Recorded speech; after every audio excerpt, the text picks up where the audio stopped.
Hi, Super Moms. My name is Vera Stepina, and today is the last day of our summit, and I'm presenting you my last expert. Her name is Donya Fahmy, right? Did I say your last name right? Yes, you did. Oh. So what we're going to talk about today is everybody knows that there's so many allergies these days in United States, and every child has some kind of allergy, adults have allergies, and it costs our government, our healthcare system, and businesses, it costs them about like $7.9 billion, if I remember correctly. A lot of people think that allergies are caused by pollen or other things beyond our control, their control, and pretty much the only option available there is to either suffer through it or to go take a medication for it. So Donya is going to share some really valuable information on what else might be causing your allergies and tips to help you heal your allergies or your children's allergies naturally so you can get your energy and your life back. Donya is America's leading advocate for plant-based healing and your natural health and wellness mentor.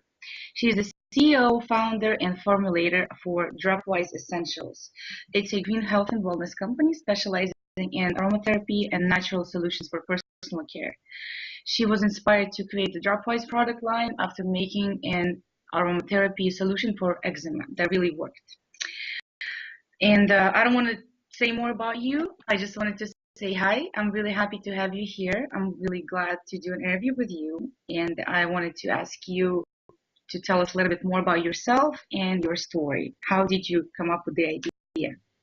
Yeah, well, thanks, first of all, for having me on here. I think this is really, really great.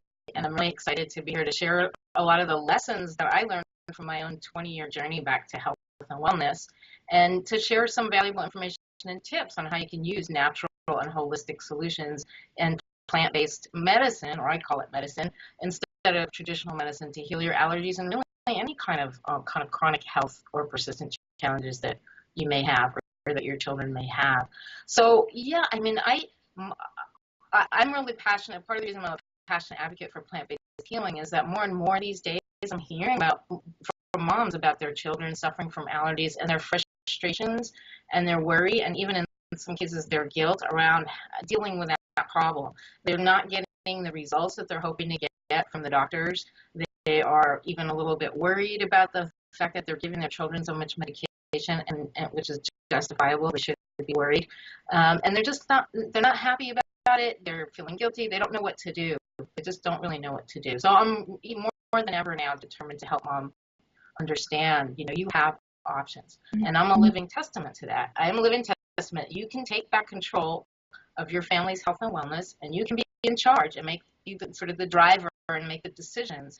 And you can heal your allergies and your illnesses using plant-based solutions instead of harsh medicine. So that's just wanted to put that out there.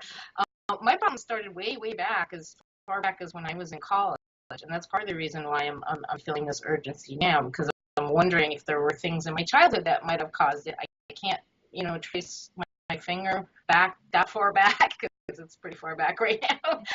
But I had chronic allergies, just your kind of garden variety allergies, and then over the course of 10 years, those things got progressively worse. So the allergies turned into sinus infections, recurring sinus infections, and then the infections turned into bronchitis, and then the bronchitis turned into asthma, and all this happened over the course of 10 years. And I just, like most people, went to the doctor looking for answers, or some help, because I didn't even know I had any other options. I didn't even know I needed to have any other options, And so what happened was they did what they mostly do, which is they prescribe medication. So I was getting like prescription antihistamines and antibiotics for my sinus infections. And when I had the asthma, I worked with a specialist who put me on a steroid inhaler. And I did that for about a year, and it worked. And all these solutions, they seemed to work just fine. And I would, they would clear up my issue, and I'd move on. Cha-la-la, everything's fine. But about a year and a half or so after I had stopped taking the asthma medication, the steroids, I had just all of a sudden, seemingly from out of nowhere, I developed a dreadful case of eczema. Just really horrible. It was like all over my body, my back, my breast, my legs, my thighs, you name it. And even though this was 2 decades ago, it's still so fresh in my memory. It's like it happened yesterday. I remember the itching and the intensity and the misery, and I felt like my life had been hijacked because there seemed to be no end to this situation, right? I mean, it was so bad that I was scratching myself in my sleep at night until I bled. And then I'd wake up in the morning and there'd be like blood stains on the sheet and scabs, and it was awful. It was really, truly awful. And this went on for about, I don't know, like 5-6 weeks. I had gone to a local dermatology clinic at a very reputable hospital here in San Francisco for help. I thought, it's a skin thing. I'll go see a dermatologist. And I guess I must have had a resident or an intern or something, not like a full-on doctor. So he gave me prescription antihistamines, and he gave me prescription like hydrocortisone cream, which is really just a stronger version of the thing you can buy over the counter in the drugstore. None of them worked, right? So this continued, the scratching till I bled. I forgot to the point. I mean, there were days I'd wake up, I'd shower, I'd get dressed for work, and then within 5 minutes of putting on my pantyhose, the itching would start, and I couldn't handle it. I had to take my pantyhose off and call in sick. Did you probably relate to this? I mean, you know, like days where you're just having some kind of a flare-up or a health challenge that's leaving you feeling less than, and you're just like dreading the idea of going out of your house and facing people, looking the way you look or feeling the way it's. So I unfortunately had a lot of days like that. It was really, really rough. So I finally went back to the clinic and I was like, what you're doing is not working. You have to help me. Fix me. I'm either going to jump out of my skin or I'm going to jump out the window, right? So he's like, all right, hang on. I'm going to go bring another doctor in for a consultation. So we went out into the hallways, gone a few minutes. He brought back this guy. This is a teaching hospital, so they have actual real doctors making rounds teaching the med students. And the doctor took one look at me and he said, would it be okay if I bring my students in here? And I was like, okay, whatever. I was like, whatever, just fix me, please. Like, really bad case if you had to bring the students. Yeah. So picture this, right? I'm sitting in the room, I'm wearing the hospital gown, and I'm naked underneath, and my back's all open and exposed. And there's this guy with his, like, a bunch of students all gathered around me in a circle. I'm like a specimen in a lab, and they were like all going, yeah. I'm like, oh, Christ. So then I heard him say to his students, if this woman came to me in my private practice, I would give her a cortisone shot. Because we're in an academic environment here, that's frowned upon. I'm not supposed to teach you to do that because cortisone has really harmful side effects. But if she came to me, that's what I would do. And he's like, and look at her. She's had it. She needs a cortisone shot. So they gave me a shot, and they sent me off on my merry way. And literally, like, within 48 hours, the itching stopped. And, like, another week, 2 weeks or so, the whole thing cleared up, and I was fine, and tra-la-la, life goes on. Except that 6 months later, it came back. And I was like, oh, man, please, not this again, right? So next time I went to a different dermatologist, and it was pretty much like lather, rinse, repeat, like the same medicines. It didn't work, and then I went back and he gave me a shot, and it worked.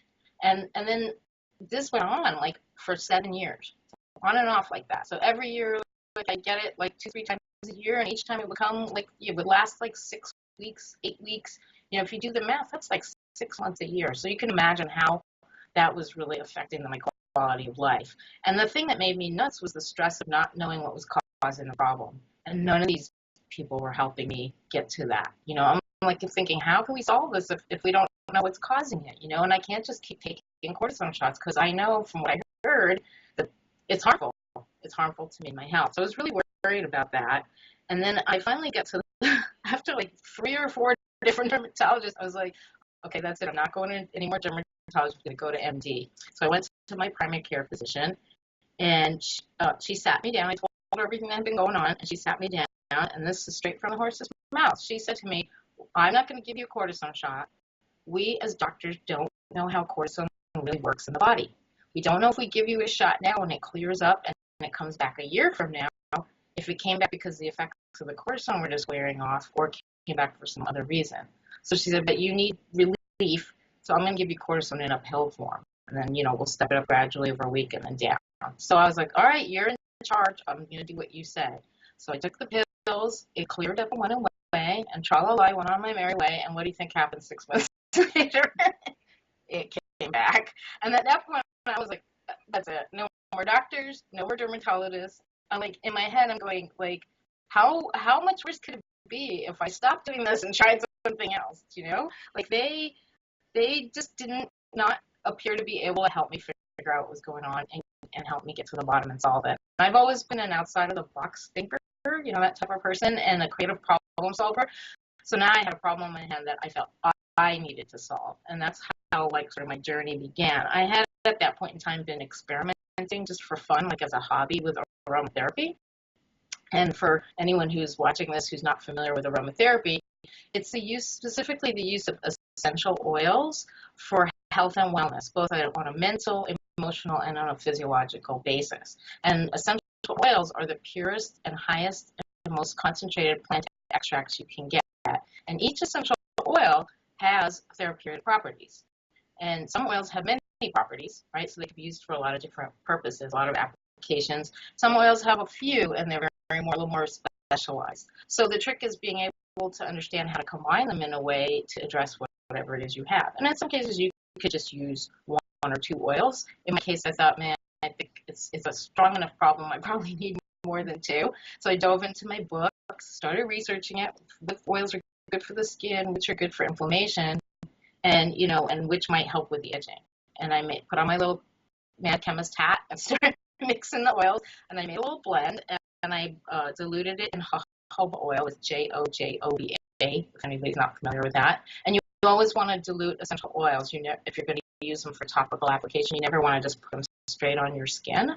The exception to that would be lavender essential oil and tea tree. You can put them, what they call neat, use directly on the skin, but you want to do that very sparingly. You never want to just splash a bunch of oils on your skin. You want to dilute them first to be safe.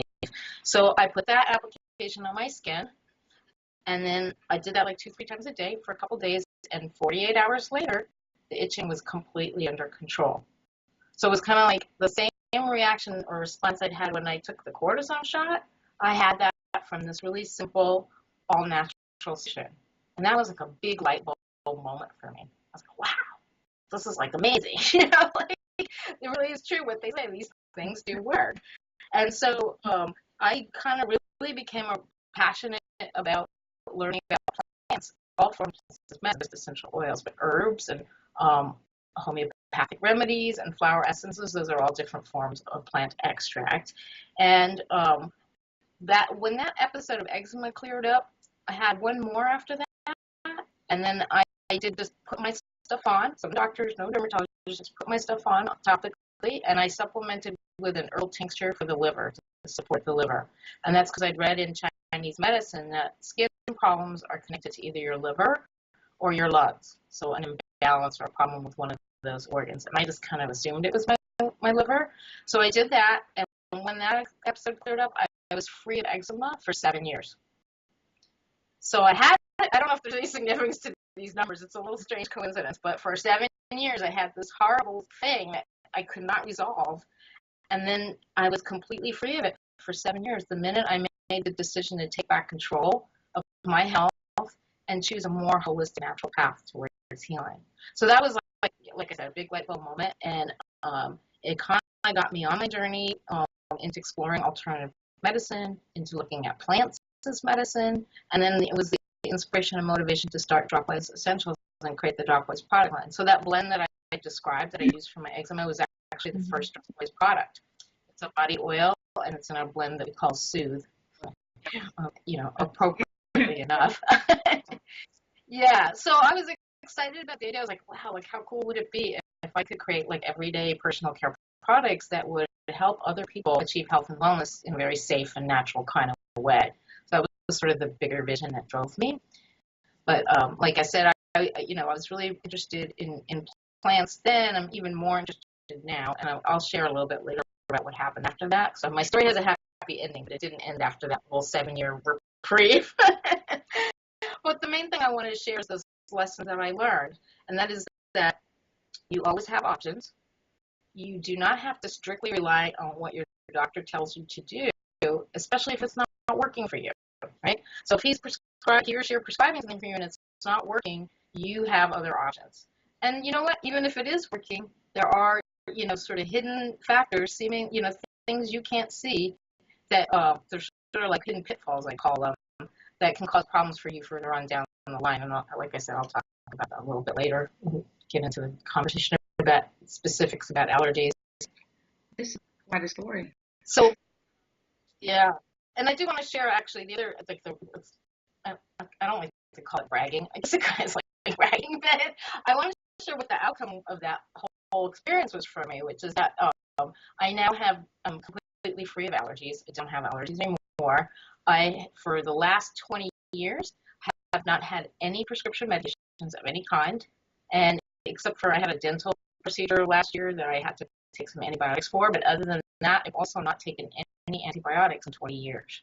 So you can do it. It can be done. You know, we do get, it doesn't mean that I'm like perfect or superwoman or anything like that. I still get colds. I still get, you know, like the occasional flu and, you know, minor infections, but you can heal minor infections and clear them without having to take medicine. And that's really the main lesson I want to share from my own personal story.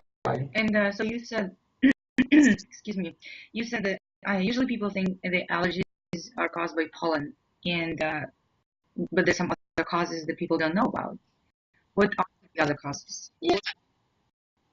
Yeah. So thanks for asking me about that. Yeah. So most of us, when we think about allergies, we think about, you know, we think they're triggered by pollen, like high pollen counts, and we associate those symptoms that come with seasonal allergies, like sort of running noses, itchy eyes, or congestion, coughing, you know, a little bit of sore throat, whatever, what have you. Those are like the common things we associate with seasonal allergies.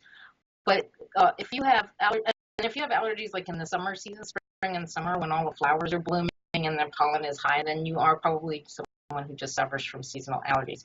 If, however, you have allergies year round at different times of the year or continuously, then you have what we call chronic allergies. And like, what's the difference? The main difference is what triggers the allergies, right? And so a lot of times we only think we're experiencing allergies when we have these symptoms that we associate with pollen-related allergies. So we're missing important clues that might let us know that we could possibly be allergic to something else. And I like to say to people, you know, you may be allergic to things and you don't even know it. Like other less obvious symptoms, I'm going to share these in a minute, but the thing about it is the other symptoms that we associate with other types of illness, and we don't think, oh, it could be related to allergy, but it may in fact be, and this will become clearer as I go through this. So some of those symptoms include headaches, just fatigue, like, you know, like chronic fatigue or tiredness, vision problems, moodiness, a difficulty in concentrating, you know, or brain fog, if you want to call it that. Sometimes it could appear as a joint and muscle pain. A lot of times it's a digestive issue, you know, bloating or too much gas. And of course, the bronchitis and the asthma are sort of like the more extreme. So, I mean, what are allergies? If we kind of get to the bottom of what an allergy is an inflammatory response to a perceived toxin.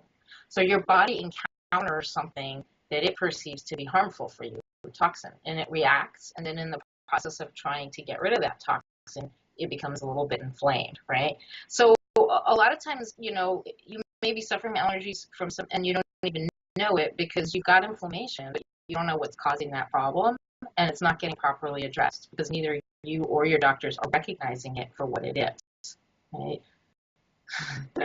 So I think I like to make it clear that really there's three underlying causes of health problems and disease, right? So the first one is inflammation. The second one is hormonal imbalances, and I know we've had many experts on, so they probably addressed those two topics pretty extensively, I imagine by now. If not, you know, Yeah. well, you have an idea, you know, how these things are affecting your health and your well-being and your family. The third really critical one is your immune system, and what happens to the different ways in which your immune system can be compromised. And so there's three ways. I call it immune system depression, immune system deficiency, and then immune system suppression. So with immune system depression, it's like if you have, well, first of all, if you have number one and two, if you have either hormonal imbalance or you've got inflammation, then you also have immune system depression, right? And what happens is that your immune system is working so hard to correct the imbalances that it becomes weak, right? It becomes weakened, and when your immune system is in a weakened state, then you become open and susceptible to more issues, right? To viruses, to bacteria, and then, you know, your own other, you know, kind of health imbalance system in your health systems or in your body systems. So deficiency now, that's like an extreme kind of version. So that if you have like some kind of an autoimmune issue, health issue, where your body is sort of like attacking its own cells, that's like a deficiency, because that's like your body is no longer able to distinguish between what's sort of like a foreign thing that's creating a problem and its own cells. Like there's some kind of a meshing of DNA information that's making it very hard for you to distinguish between the two. So it starts to react to those things, and anything that is similar, anything that appears similar in its DNA structure will now trigger a similar autoimmune type response, right? And then the third one is immune system suppression. And this is what happens it can happen when we overdo it with a medication. You know, I believe, and I think most holistic practitioners and people in that field, that our body has the innate ability to heal itself, you know, if we just get out of our own way. Right? But what happens is, you know, we're pressed for time. If you're working, you don't want to have too many sick days, right? Or you don't want your child to miss too many days of school. So your natural inclination is just go to the doctor and get a medicine, get a fix, right? But what happens is that, and I learned this later on in my own personal process, when we take too much medication, our body's own ability, its vital force, you know, to heal itself gets confused. And then all kinds of things get wacky, right? So your body's working really hard to move a disease or an illness away from a vital organ, right, to a less vital organ. So it's not life-threatening. So that's what happened to me with my eczema, which is that like my body was moving only upper respiratory issues away from my lungs, a vital organ, right? Because without, you know, if your lungs are compromised, you die. You can't breathe. You can't live. Into my skin. And this is apparently very, very common, and it's what I learned when so what happened, I said I would share what happened after my 7-year reprieve. What happened was, like, 5 years ago, I had a recurrence of skin issues. It was really, really horrible. This time it wasn't eczema, it was hives. And I have no idea where it came from. Oh, horrible. Like big red splotchy all over and really hot, like really heated up. And it would just come and go and come and go. And this went on for 3 months, which I've been told that hives are usually like an immediate, like, allergic reaction to something.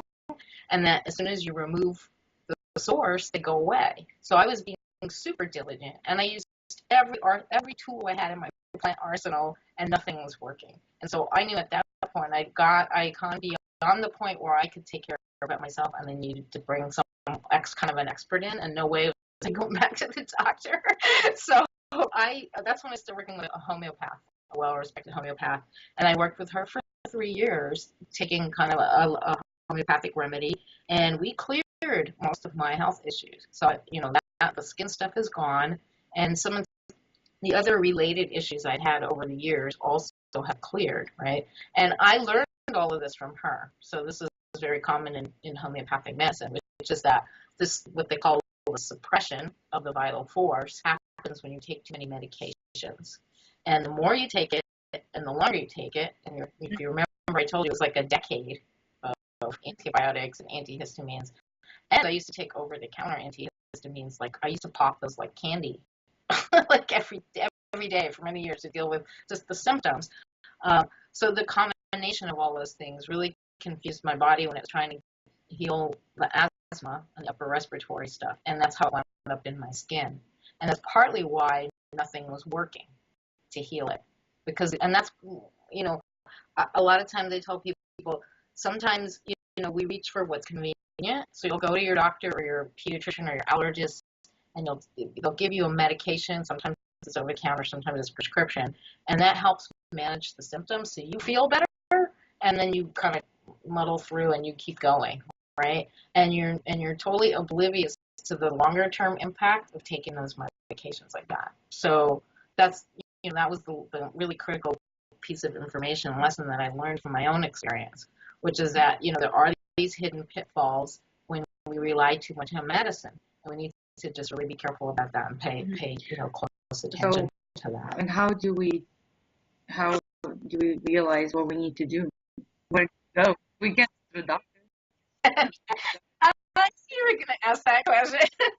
I was like, so how do I do that? You know, okay, so obviously it's a really big topic, right? Way beyond the scope of what we can cover today. But I just want to bring attention to a few things, and then I'm going to share a little bit more information and that a little, hopefully some tips to get people started, somewhere for them to get started, and I'll give them a way to get more information at the end if they want.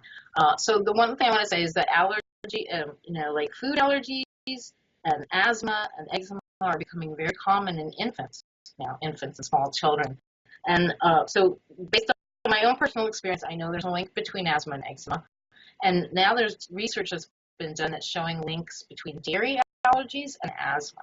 Okay, so dairy allergies is a food allergy, and food allergy causes inflammation, and in some cases it can cause hormonal imbalances as well. So when this is happening, in infants and small children, their immune systems are being seriously compromised at a point in their life before the immune system is even fully developed, right? So they're kind of being handicapped in a way, and it's nobody's fault, obviously. We're not taught these things. We're not taught how to avoid them or what to do to stop them, right?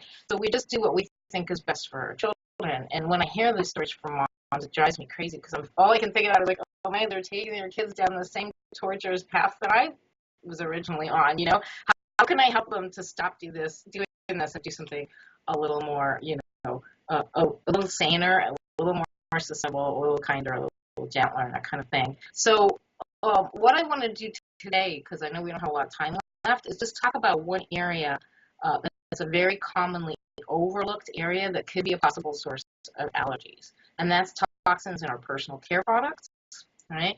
I'm going to share a statistic here because I think it's a little bit revealing and kind of shocking. Most people probably don't even realize, but the average woman uses about 12 personal care products a day, and each of those products contains an average. Okay, these are all averages now, and it all depends on what products, specific products you're using. Each product has an average of 168 different chemicals. So if you just do the math, the estimate is like the average woman is exposed to 2,000 or more chemicals a day from personal care products alone, right? And I want any moms out there who have teenage daughters or tweeners, daughters in that 8 to 11 category, I want you to pay really close attention because the numbers are even higher for teenagers who are using an average of 17 of these products every day. Why is this a problem? Well, our skin is a living, breathing organ. It's not a vital organ like our lungs, but it's an important organ because about 60% of anything that comes in contact with the skin gets absorbed into the bloodstream. And because there are so many, we're talking like tens of thousands of chemicals that are being widely used in personal care products, mostly here in the United States, although still some abroad. And so what happens is these chemicals get into our bodies, into the bloodstream, and they circulate. And our bodies start reacting to them. They're like, okay, what are these foreign objects in our bodies? They're like toxins. So they have something like an allergic response, right? So at a minimum, they can't. Our bodies are smart. They're very intelligent, but they're not intelligent enough to know how to eliminate, like break down and eliminate and metabolize these chemicals. So they stay in our bodies and they're floating around, and so they're like this constant, like what's the word I'm looking for? It's kind of like a fly, or a gnat kind of buzzing around. Your bodies are constantly in overdrive trying to figure out what to do with that. And one of the ways that the body deals with that is it envelops the toxin in fat, so that the toxin, as it's moving around in your body or lodges itself in an organ, won't damage the cells, won't damage your bloodstream.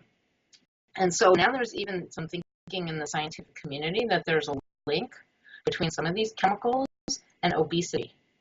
They're looking at a link between that and infant obesity.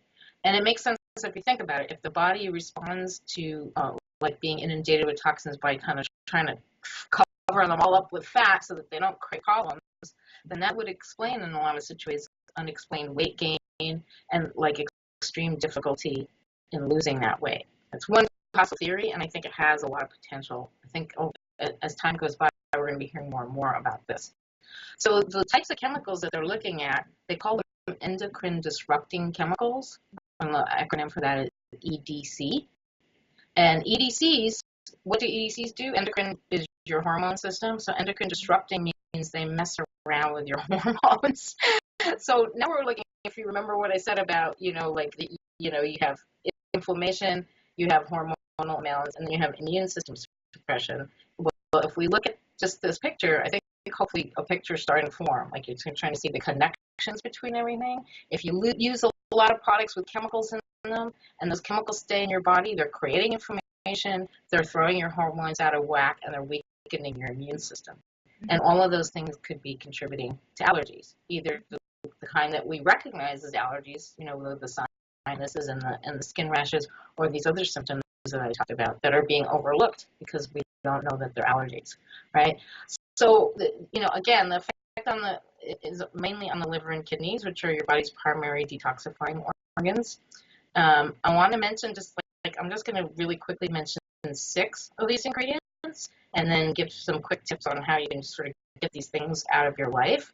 So at the top of my list is something called triclosan, Triclosan, and that's often found in antibacterial like hand sanitizers and soaps and body washes. And triclosan is a derivative of Agent Orange, which is something that was used in the Vietnam War, in many wars. It's extremely, extremely toxic. Now it's diluted per a billion times, but it still is harmful. And not only is harmful for us, it's very harmful for the environment.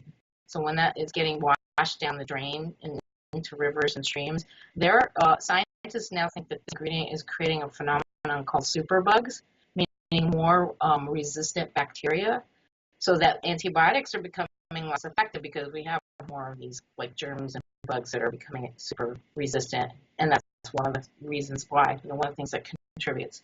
The second ingredient is called propylene glycol, and that is the main ingredient in antifreeze for your car. And it is very widely used in a lot of personal care products. It has it's there to sort of thermoregulate, so it keeps a product from freezing in really cold conditions and then melting in hot conditions. And it's also what they call a penetration enhancer, which means it helps other ingredients get into your skin faster. So great, like you have a soup of chemicals you're putting on your skin, and some of those ingredients are helping them get in there faster. So that's number 2. Number 3 is petrolatum, which is often called mineral oil. The mineral oil, petrolatum, and mineral oil, ironically, is what's sold on the market as baby oil. And these are all petroleum derivatives, and they've also been identified as endocrine disrupting chemicals. So they're very, very widely used because they're cheap to manufacture, but they're really harmful for you in the long run, and they're really actually drying to the skin. So you buy a lot of these lotions made with this ingredient, and you wonder why you have to keep buying more lotion, why your skin is always so dry. It's because the petroleum doesn't moisturize. It actually creates gets under the top layer of your dermis and kind of creates a barrier. And the way they sell you on this, the way they fool people into thinking it's a moisturizer, is like, oh, it seals moisture in. You probably even heard that market claim. But the truth is your skin is a living, breathing organ, and it needs to pull moisture in from the outside and release from the inside. And when you have a barrier like that, you are preventing moisture from coming in from the outside. And it's also how you get a lot of like acne that way, because you're blocking your skin's, when you sweat, when your skin secretes oil, there's no place for it to go. It's blocked in, and that results in acne, right? And then the number 4 is sulfates. So the most common ones you may have heard of is SLS, sodium lauryl sulfate, and sodium laureth sulfate. And those are what they call foaming. They're like foaming agents, right? And they're designed to create a lot of lather in your soaps, and they're even used like in mouthwash and things like that. So those are also endocrine disrupting and very drying to the skin. So I would make sure that I would find a safer alternative for your cleansing, needs. And then number 5 is parabens. And parabens are the most widely used preservative on the market, and they're found in a wide range of personal care products, not just skin care, but like your dental products, your oral products, all that kind of stuff.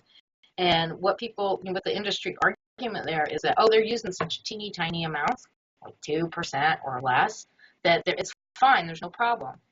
And that may be true for an individual product. But if you go back to that statistic and you think, well, we're using 12 products a day, if 5 of those products, maybe all 12 of them have parabens in them, then your exposure to parabens is a lot higher than if you're just using that one product, right? So exposures add up.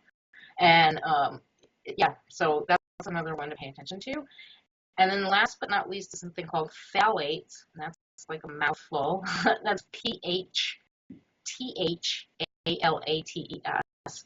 And phthalates are components of fragrance, right? So if you buy a scented product and you look at the label and it says fragrance on it, or parfum, which is the fancy French word for perfume, that is a red flag there because you don't know what's in it. Because phthalates are components of an ingredient and not a finished ingredient, the FDA doesn't require that they be disclosed. So you don't know. Every time you're using a product that's made with a fragrance, it could have phthalates in it. And phthalates are plasticizers. They're industrial plasticizers, meaning in industry on a large scale, they're used to like soften plastic. So when you're making toys or shower curtains or what have you, you use this chemical to soften the plastic. So if it can soften a plastic, can you imagine what it might be doing when it's floating around inside your body? I mean, seriously, this is like, to me, this is like one of the most insidious problems because it's not just personal care. Phthalates or fragrances show up in your, your laundry cleaning products, your home cleaning products, and your personal care. So you're being exposed, and air fresheners. So you're being exposed to them in a wide variety of ways. And this could be one of the key things that could be contributing to allergies. Now, there's like, this is only 6. There's actually 35 different chemicals that have been identified as problematic through a number of different studies and research. And that's only 35 out of tens of thousands, right? So it's just a clue about, being focused on where you need to be paying attention. And so that's just one little area that I wanted to share with people, and I've put together a handout.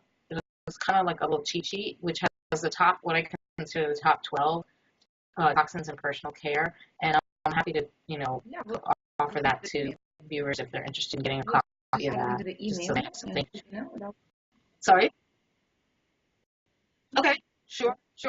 Yeah. And then, you can have that with you when next time you go to the store. Like what I like to tell people is go, take a look at your products, in your bathroom, for example. Grab the ones that you use every day and just check the label ingredients to see how many of them have these ingredients. Or any one of them. And more than one, I bet you'll be, if it has one, there's a good chance it probably has a couple of the others because that's typically how it goes. And then I would just take like a big red marking pen or something and draw a red slash on the bottle, just as a reminder to you that the next time you go to the store, you don't want to buy that same product and you want to find something that doesn't have those ingredients in it. It's confusing when you go to the store. The shelves are full of different products.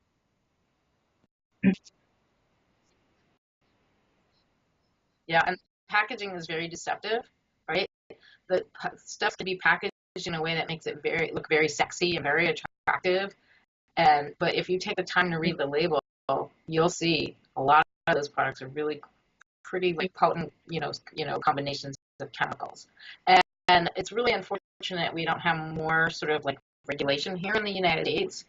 It's really not, the industry is not required to do safety testing on ingredients. And labeling, it's like there's some labeling requirements, which is good. So I tell people labels are your friend. Learn how to read them. Once you know how to read them, then you're like way ahead of the game, right? Because the thing is, like, if you just say to yourself, I'm going to make a new rule, I'm going to stop buying products with any of these 5 ingredients in them, or pick 3 if 5's too complicated. I know it's like a big leap sometimes to have to do this. When you start going to the store and checking labels on products and you see those in there, you go, okay, no, not this one, not this one. You keep going until you find one that doesn't have it. And then you go, okay, what else is there that's similar to this? This one maybe doesn't appeal to me that much. And then so it's like a little filtering process. And then you'll start to see that just by eliminating like those 3 or 6 ingredients that you've already like knocked out like maybe 50 to 60% of the products in the marketplace, possibly more, And so that's not to say that you don't have a lot of other better choices. There are plenty of like new natural products coming into the market every single day.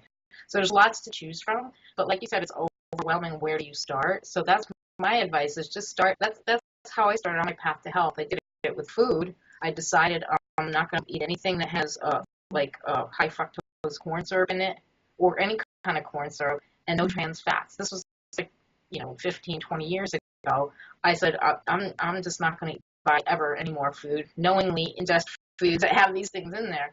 And that made shopping in the market a lot simpler, at least back then, because almost everything had those things in it, And so it was like, all right, not this, not that, that's okay, and you just kind of go from there.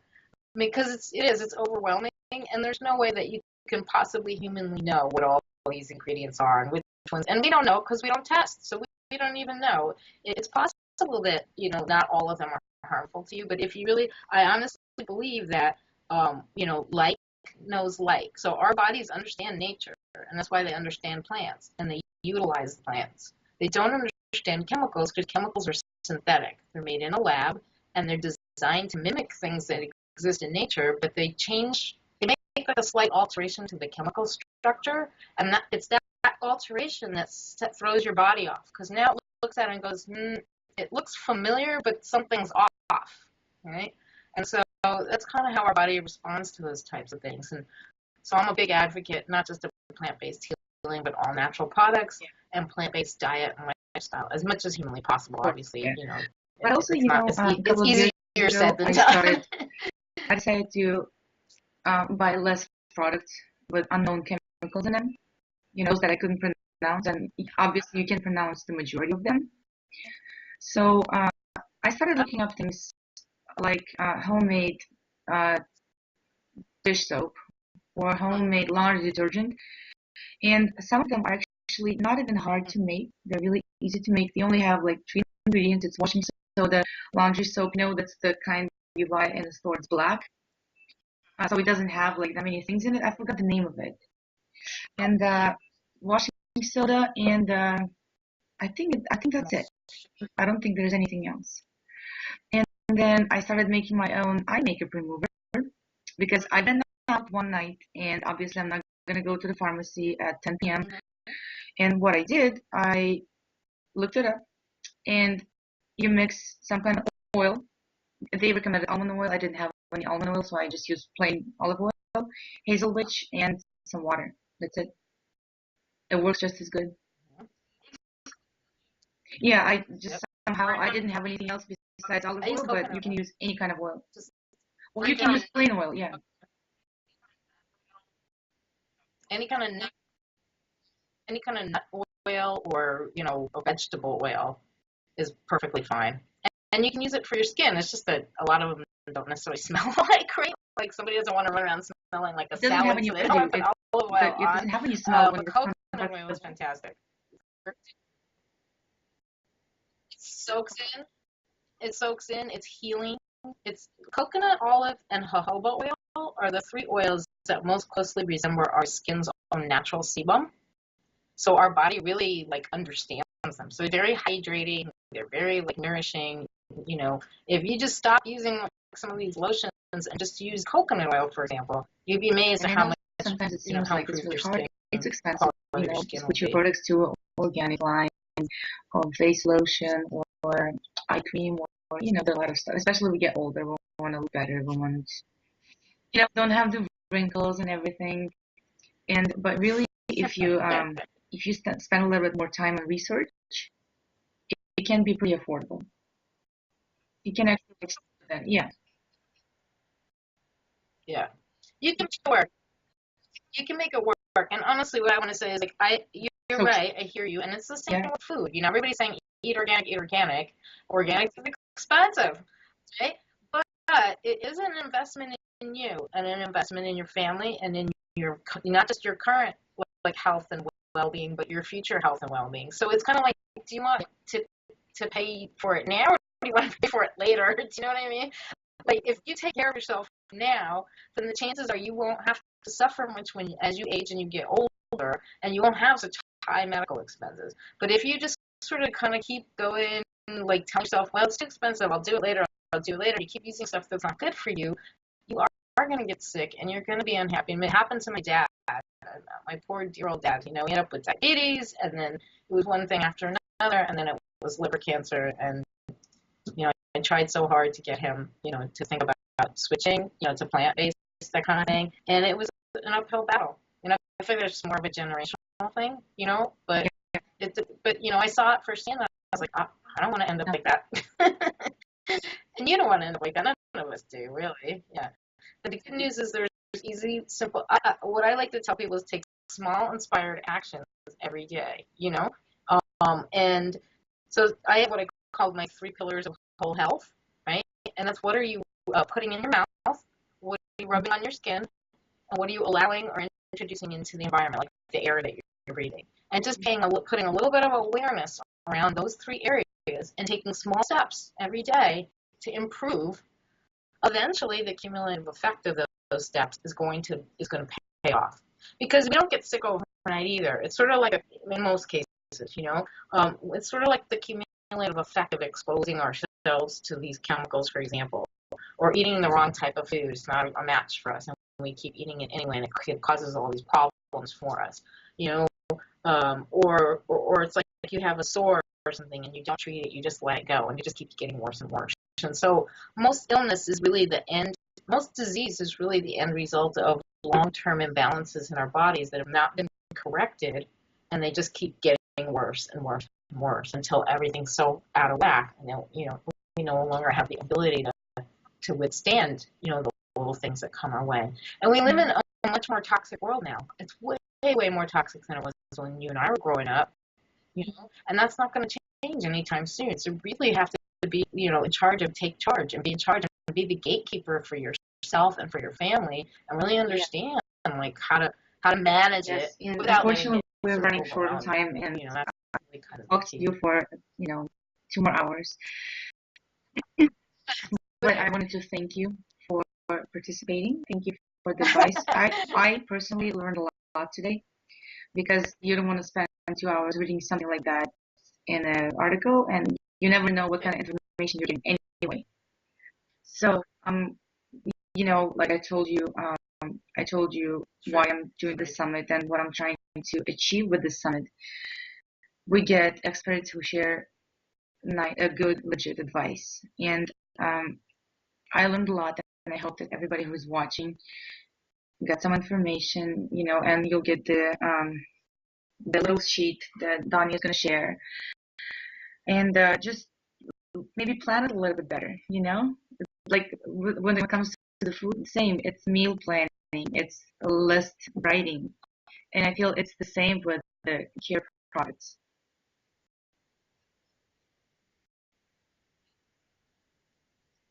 Yeah, just put a little thought into it in advance. Make lists if you need to, like checklists or shopping lists or anything, whatever it is that makes it faster, easier for you, so that you don't forget, or that you don't make that thing where you do it knowing that you're not supposed to. Like, I know I shouldn't do this, but everybody I'm who's too busy. I watching, my can't name deal is with it right now. Yeah. and this is my last interview. The expert was Donya Fahmy, and she is her website name is dropwise.com, right? And you'll get the name in your email, and there's going to be some information under the interview on the description on YouTube. So check it out. They have a good list of products. I looked, and I'm going to San Francisco in 2 days, and I might stop by and look at them myself. Yeah, of course. I'll be, I'll definitely see All right. you. Well, I hope to see never you. miss a chance. So thank you so much, and everybody have a great day, and we'll see you sometime soon. Thank you so much. Thank you.